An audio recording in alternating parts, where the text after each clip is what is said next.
उपस्थित सगळे सिंधुदुर्गचे ग्रामस्थ, पंचायत समितीचे सदस्य आणि आपण आज ज्या पद्धतीने सर्वप्रथम आपले आभार मानते मी, आपण इतक्या प्रेमाने आमचं आज इथे स्वागत केलं, आपलं गाव दाखवलं. ते लहानपणी शाळेचे ते बालभारतीच्या पुस्तकांमध्ये जेव्हा गावाचं चित्र असायचं ना, ते तसं गाव वाटतं, एकदम असं चित्रातलं असं गोंडसं गाव. आणि त्याला इतकं छान तुम्ही जे जपलं आहे, स्वच्छता ठेवली आहे, जे तुमचा एक नागरिक म्हणून जी आपली जबाबदारी तुम्ही जी निभवली आहे, ज्याला इंग्रजीमध्ये सिविक सेन्स म्हणतात, ते तुम्हाला मोठ्या मोठ्या शहरांमध्ये शिकले शाकल्या लोकांचं पण आपण जेव्हा वागणूक बघतो शहरांमध्ये, कुठेतरी कचरा पडला असेल, स्वच्छतेची किंमत नाही ठेवणार, आपल्या गावात झालेले जे पण प्रकल्प आहेत किंवा विकास काम आहे किंवा पेमेंट ब्लॉक असू दे किंवा भिंत असू दे, त्याला स्वच्छ ठेवणे, तिथे कोणी काही थुंकलं नाहीये, काही घाण नाहीये, हा जो सिविक सेन्स आहे हे शहरांमध्ये पण लोकांना दाखवता येत नाहीये.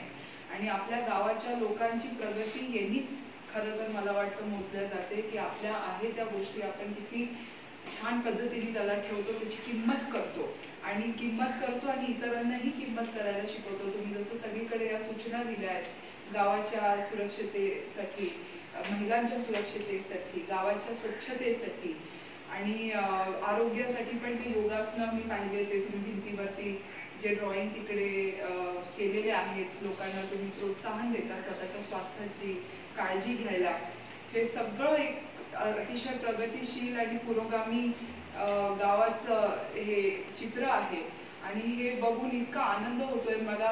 प्रदीप दादाचे आभार मानले पाहिजे की त्यांनी आम्हाला इथे आणलं, नाही तर काय माहिती इथे परत कधी येता आलं असतं. पण मला इतकं आनंद होतं इथे येऊन, मनापासून खुशी होते. कारण की मी अजून एक गोष्ट आवर्जून इथे म्हणते, तुम्ही सगळे किती मन ओतून काम करता ते सुद्धा दिसतं.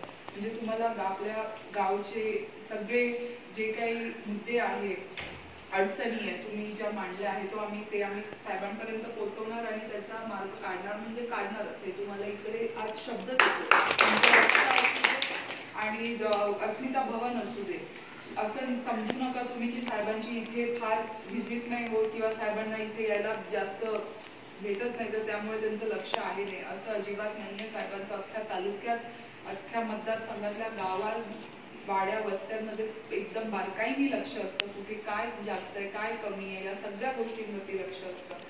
आणि सगळ्यात जास्त तर साहेब प्राधान्याने महिला आणि जे ज्येष्ठ नागरिक आहेत त्यांच्या सोयीसुविधांनाच देतात.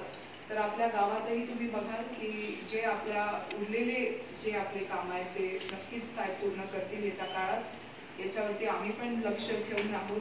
प्रदीप दादा तर आहेच इथे, तर म्हणून तुम्ही पुरुष वर्गांना तर आणि सगळ्यांनाच खरं तर ते एक आधारस्तंभ आहे. पण माझी जशी तुम्हाला दोघींना पण ताई आज विनंती राहील की तुम्ही महिला संघटन आणि युवती संघटन पण आपल्या गावात निर्माण केलं तर खूप चांगलं होईल. तुम्ही बचत गटाच्या मार्फत तर खूप चांगलं काम करतच आहात, पण थोडंसं आपल्या संघटनेला अजून बळकट केलं पाहिजे. म्हणजे तुमचे पण काय प्रॉब्लेम आहे ते आमच्यापर्यंत लवकर पोहोचतील आणि आपल्या गावाच्या जर कार्यकर्त्यांना पण साहेबांकडनं, संघटनेकडनं बळ भेटलं तर आपल्या गावाचीच प्रगती होईल कोणी. तर मला विश्वास आहे तुम्ही ते करालच. या पद्धतीने तुमचं गाव छान इथे घडवलंय. खरंच ते एक आदर्श गाव म्हणून ओळखलं जाईल आपल्या तालुक्यात. तर खूप खूप धन्यवाद आमचं स्वागत केल्याबद्दल. सगळं छान गावातले सगळे विकास कामं आम्हाला दाखवली, बघून खूप आनंद झाला. तुम्हाला आमच्या सगळ्यांकडनं मनापासून खूप खूप शुभेच्छा. आणि मला पण इथे येऊन राहायला खूप आवडेल. खरंच खूप सुंदर असं गोंडसं चित्रातलं गाव आहे आणि खूप खूप म्हणजे माझ्या मनात पण ते फिरताना तेच हे होतं की अरे वा इथे राहायला, ते पण अशा वातावरणात किती मजा वाटेल. तर धन्यवाद मनापासून आणि परतच लवकर भेटूया. थँक्यू.